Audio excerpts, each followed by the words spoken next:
ഇന്നത്തെ ഗോസ്പൽ വായിച്ചപ്പോൾ പെട്ടെന്ന് തോന്നിയൊരു കാര്യം ഇതാണ്: യേശു എന്തിനാണ് ഇങ്ങനെ അൺപാർലമെൻ്ററി വാക്കുകളൊക്കെ ഉപയോഗിക്കുന്നത്? വിശുദ്ധമായത് പട്ടികൾക്കെറിഞ്ഞു കൊടുക്കരുത്, മുത്തുകളെടുത്ത് പന്നികൾക്കിട്ട് കൊടുക്കരുത്, ഇങ്ങനെയൊക്കെ പറയേണ്ട ആവശ്യമുണ്ടായിരുന്നോ? ഈ പട്ടി, പന്നി, ഈ വാക്കുകളൊക്കെ അൺപാർലമെൻ്ററി ആണ്. നിങ്ങൾ ബിബിളിക്കൽ റെഫറൻസ് എടുത്ത് നോക്കി, അതിനകത്ത് ഏറ്റവും നിഷിദ്ധമായ വസ്തുക്കളായിട്ടാണ് ഈ പട്ടി, പന്നിയെ കാണുന്നത്. അതുകൊണ്ട് തന്നെ ഈ വാക്കുകൾ നിഷിദ്ധമാണ്. എന്നിട്ടും എന്തുകൊണ്ടാണ് യേശു ഇതൊക്കെ പറഞ്ഞത്? അതിൻ്റെ കാര്യം എന്താണ്? എനിക്ക് തോന്നുന്നു, ഇത്രയും മൂല്യമുള്ള ഒന്നിനെ ഇത്രയും മോശമായ ഒന്നുമായിട്ട് കണക്ട് ചെയ്തില്ലെങ്കിൽ പറയുന്ന കാര്യം ആളുകൾ കിട്ടില്ല. അതുകൊണ്ടാണ് യേശു ബോധപൂർവം കാര്യങ്ങളൊക്കെ പറഞ്ഞത്.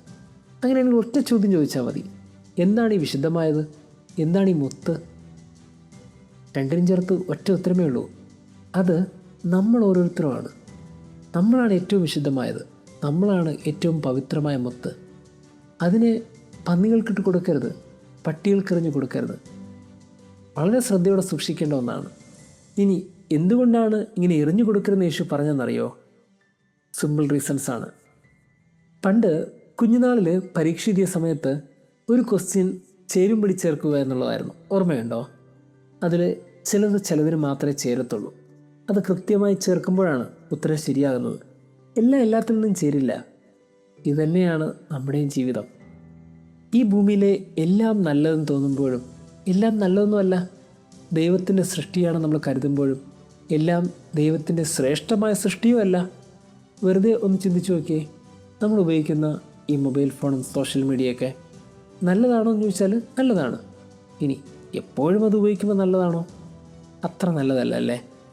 ബന്ധങ്ങളുമാക്കി കുറേ അധികം മനുഷ്യർ നമ്മുടെ ചുറ്റുമുണ്ട്.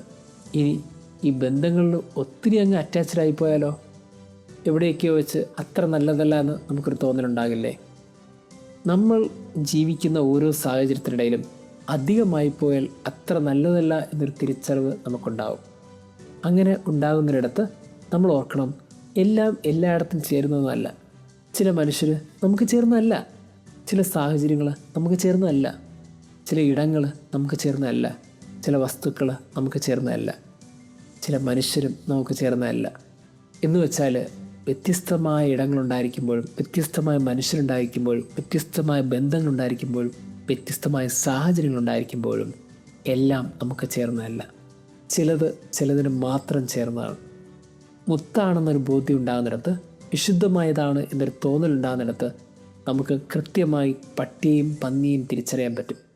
മുത്ത് ഇരിക്കേണ്ടിടത്തിരിക്കുമ്പോഴാണ് ആ മുത്തിന് വിലയുണ്ടാകുന്നത്. വിശുദ്ധമായതാണെന്ന് തോന്നലുണ്ടാകുന്നിടത്താണ് അത് വിശുദ്ധമായി മാറുന്നത്. അങ്ങനെയാണെങ്കിൽ നമ്മളും ചേരേണ്ട ചില ഇടങ്ങളുണ്ട്, ചില സാഹചര്യങ്ങളുണ്ട്, ചില അനുഭവങ്ങളുണ്ട്. എന്നെ കേൾക്കുന്ന ഏതെങ്കിലുമൊക്കെ ഒരു പുരോഹിതനുണ്ടെങ്കിൽ ഓർക്കണം, നമുക്ക് ചേർന്ന ഇടം അൾത്താരയാണ്. നമുക്ക് ചേർന്ന ബന്ധം അത് പരിശുദ്ധ കുർബാനയാണ്. എന്നെ കേൾക്കുന്ന ഏതെങ്കിലും ഒരു സന്യാസിനി ഉണ്ടെങ്കിൽ ഓർക്കണം, നമുക്ക് ചേർന്ന ഇടം അത് ഈ സന്യസ്ത ഭവനമാണ്. നമുക്ക് ചേർന്ന വ്യക്തി അത് ക്രിസ്തുവാണ്. എന്നെ കേൾക്കുന്ന ഏതെങ്കിലുമൊക്കെ കുടുംബജീവിതം നയിക്കുന്നവരുണ്ടെങ്കിൽ ഓർക്കണം, നമുക്ക് ചേർന്ന ഇടം ഈ ഭവനമാണ്. നമുക്ക് ചേർന്ന വ്യക്തികൾ നമ്മളോടൊപ്പമുള്ള ചില മനുഷ്യരാണ്. ഇങ്ങനെ വെറുതെ ഒന്ന് കണ്ണോടിക്കുമ്പോൾ നമുക്ക് മനസ്സിലാകും, നമുക്ക് ചേർന്ന ഇടങ്ങളും നമുക്ക് ചേർന്ന മനുഷ്യരും നമുക്ക് ചേർന്ന സാഹചര്യങ്ങളൊക്കെ വളരെ വ്യക്തമാണ്. ഈ ഇടങ്ങളോ ഈ സാഹചര്യങ്ങളോ തെന്നിപ്പോയാൽ ഉത്തരം തെറ്റിപ്പോവും.